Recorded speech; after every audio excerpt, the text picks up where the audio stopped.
Assalamualaikum warahmatullahi wabarakatuh. Selamat datang di channel Horor Pinggir Kali. Kali ini ada sebuah cerita horor dengan judul Hantu Penjual Gorengan. Kisah kali ini merupakan sebuah kisah tragis yang dialami oleh seorang penjajah gorengan di sekitar lokasi pabrik di daerah Ciujung, Keragilan. Seperti apa kisahnya? Langsung saja kita simak ceritanya berikut ini. Sosok seorang ibu yang baik hati dan suka bercanda itu, dengan rela beliau memberikan waktu yang seharusnya telah tidur lelap di tengah malam. Namun tidak bagi Bi Parmi. Justru wanita setengah baya ini, setelah lelah seharian beraktivitas, pada tengah malam itu masih tetap terjaga demi mencari tambahan penghasilan untuk anak-anaknya di rumah. Dengan menjajakan gorengan bakwan dan nasi uduk ke dalam sebuah pabrik untuk para karyawan yang masuk shift malam.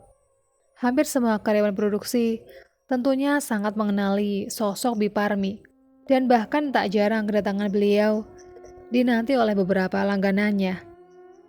Karena atas jasa beliau, para pekerja yang hendak istirahat malam tak usah repot-repot jauh-jauh mencari makan di luar pabrik. Namun pada suatu malam yang naas, Bi Parmi mengalami kecelakaan yang sangat mengenaskan. Pada saat hendak menjajakan dagangannya ke dalam pabrik, entah dikarenakan mengantuk atau melamun, Bi Parmi tiba-tiba menyeberang jalan tanpa lihat kiri dan kanan. Naas bagi beliau, dari arah kanan, melintas sebuah kendaraan roda 4 dengan kecepatan tinggi, melaju menuju arah Serang dan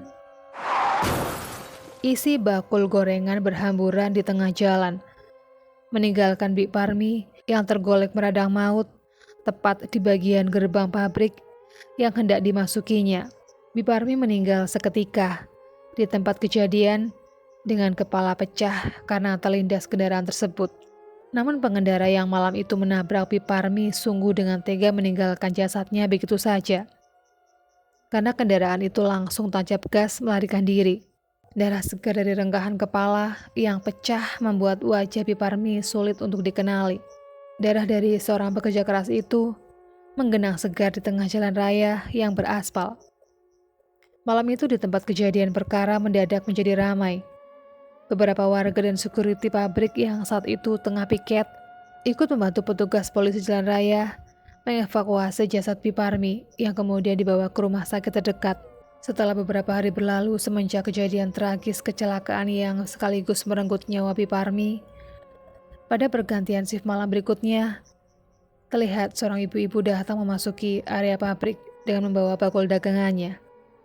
Namun anehnya, ketika sosok itu memasuki pabrik, para security yang tengah standby di depan pos utama, tak ada satupun yang bisa melihatnya. Singkat cerita, ketika para karyawan shift malam mulai beristirahat bergantian, seperti biasa mereka menjumpai sosok ibu-ibu yang tengah menjajakan gorengan bakwan dan nasi uduk di salah satu pintu gerbang gedung produksi. Tak ada yang aneh. Banyak dari mereka yang membeli gorengan, bahkan memakan nasi uduk bungkusan ibu-ibu itu di tempat. Sebut saja 3 orang pemuda langganan yang sudah terbiasa membeli: Darmo, Warsito, dan Agung. Malam itu mereka baru masuk hari pertama shift malam, karena hari sebelumnya mereka bertiga libur. Seperti biasa, mereka membeli gorengan bakwan dan nasi uduk bungkusan dan makan di tempat itu. Bahkan sempat bercakap-cakap. Darmo berkata, "Bi, biasa, uduknya 2 bungkus, bakwannya 2. Pakai sambal kacang ya." Bi Parmi terdiam. Agung pun berkata, "Bi, kenapa? Kelihatannya lagi kurang sehat ya, Bi? Kok pucat amat ini malam?" Bi Parmi hanya mengaku saja.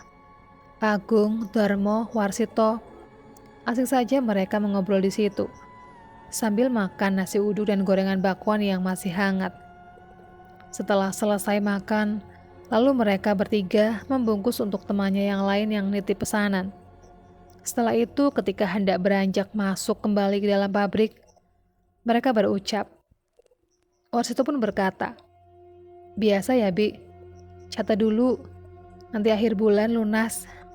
Biparmi menjawab, iya mas, tapi jangan lupa ya, kasih tahu yang lain juga, hutangnya semua dibayar lunas nanti.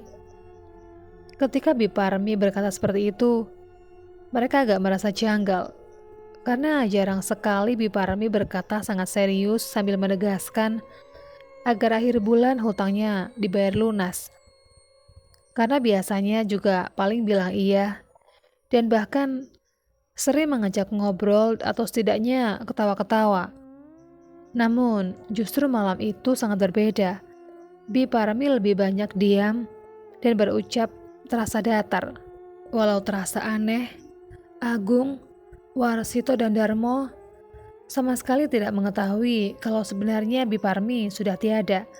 Dan memang juga benar adanya kalau Agung, Warsito, Darmo, dan beberapa karyawan di dalam masih ada sangkutan hutang piutang pada Biparmi.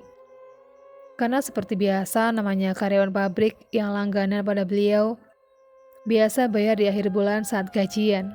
Singkat cerita, Agung, Warsito, Darmo berkumpul di dalam. Kemudian menyerahkan bungkusan pesanan yang lain. Salah satu teman mereka yang bernama Sutisna bertanya heran kepada Agung, dapat gorengan sama nasi uduk dari mana nih? Agung menjawab, lebih amat sih lu. Dari siapa lagi kalau bukan Biparmi? Hah? Yang bener kamu, Gung. Agung berkata lagi, biasa aja kali, pakai acar kaget segala.